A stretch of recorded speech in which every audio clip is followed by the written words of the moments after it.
सधन लागवड प्रणाली HDP यामध्ये 3x07 फीट या अंतरावर लागवड केली तर 19,360 झाडे, 3x065 फीट या अंतरावर लागवड केली तर 22,338 झाडे, 3x05 फीट या अंतरावर लागवड केली तर 29,040 झाडे येतात। झाडांची संख्या वाढत असल्यामुळे शेती तंत्रात काहीसा बदल करावा लागेल।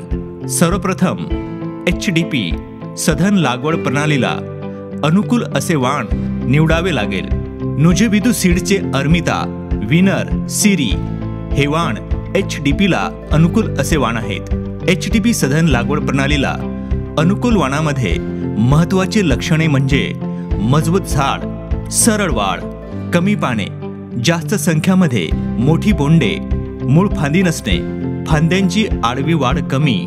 HDP सधन लागवड प्रणाली वापरताना झाडाची कायिक वाढ रोखण्यासाठी ग्रोथ रेग्युलेटरचा 45, 65, 85 दिवसांनी 3 वेळा फवारणी करावी लागेल। ग्रोथ रेग्युलेटर वापरण्याचे प्रयोजन म्हणजे झाडांची अनावश्यक वाढ नियंत्रणात राहील आणि झाडावर रस शोषक किडींचा प्रादुर्भाव कमी दिसेल। शक्य असेल तर 85 ते 90 दिवसांनी झाडाचा शेंडा खुंटणे हे अतिशय आवश्यक असते। यामुळे बोंडे जवळजवळ लागतात व वेचण्यासाठी लवकर तयार होतात। इतर पद्धतीमध्ये कापसाची वेचणी 4 ते 5 वेळा करावी लागते, पण HDP मध्ये वेचणी 2 ते 3 वेळा करावी लागते। या लागवड प्रणालीमुळे कापसाचे उत्पादन जास्त आणि मजुरांचा खर्च कमी होऊ लागतो।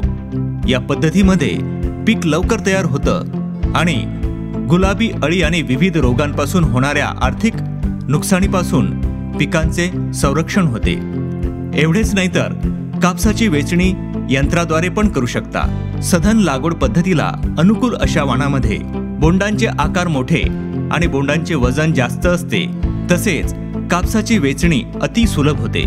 या पद्धतीमध्ये पिकांचा कालावधी कमी होत असल्यामुळे दुसऱ्या पिकांची सुद्धा लागवड करू शकता। सधन लागवड प्रणाली HDP